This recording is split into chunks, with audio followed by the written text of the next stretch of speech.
Pass, நான் அரியருக்கு படிச்சுட்டு இருக்கேன், டிஸ்டர்ப் பண்ணாத. ஒரு கதை சொல்லட்டா? சொல்லி தொலை.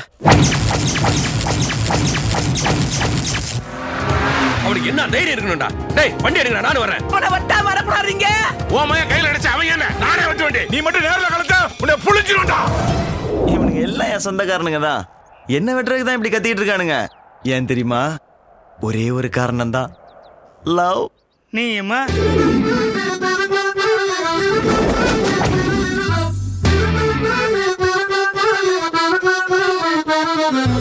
சொந்தக்கார பொண்ண லவ் பண்ணதுக்கா வெட்ட வர்றீங்க? இல்லண்ணே, அந்த பொண்ணை லவ் பண்ணதுனாலதான் இவங்க எல்லாம் என் சொந்தக்காரங்களே ஆனாங்க.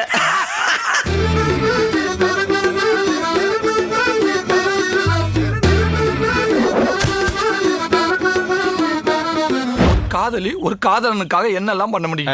ரூம் போட்டா ஓகே சொல்லுவா. ரொம்ப இன்ட்ரெஸ்டிங்கா இருக்கு.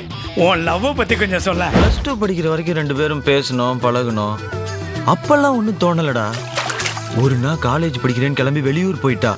லீவு கூட வரலடா. 4 வருஷம் கழிச்சு திடீர்னு ஒரு நாள் தேவதை மாதிரி வந்து நின்னா. செத்துட்டேன்டா. என்ன சொல்ல ஏது சொல்ல நின்னு போச்சு பூமி இங்க. என்ன சொல்ல ஏது சொல்ல தத்தி தாவ தோணுதுங்க. என்ன மாதிரி காலேஜ் படிக்கிற ஃப்ரெண்ட்ஸுங்க யாருமே உனக்கு ஹெல்ப் பண்ணலையா? நல்லா பண்ணானுங்க. கடைசி வரைக்கும் காதலுக்காக அடி வாங்கி மிதி வாங்கி காதலை சேர்த்து வைக்கிறது தான்டா தமிழ்நாட்டு ஃப்ரெண்ட்ஸ். உன் காதலுக்காக உசுர விடுற முதல் நான் தான். இவ்வளவு அராஜகம் பண்ணிருக்காங்க, அவங்களை எதிர்த்து கேட்க ஆளே இல்லையா?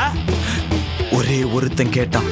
நாக்கப்படுகிற மாதிரி கேக்குறேன். உங்க வீட்டுல மட்டும் லவ் பேர்ட்ஸ் வளர்ப்பீங்க, ஆனா உங்க வீட்டுக்குள்ள ஒரு லவ் வந்தா எழுப்பீங்களா? கதை சம சூப்பரா இருக்கியா. கிளைமேக்ஸ் என்ன சொல்ல? எல்லாத்தையும் ட்ரைலர்லேயே சொல்லுவாங்க, தியேட்டர்ல வந்து பாரு. பயங்கர உஷாரா தான் இருக்கீங்க.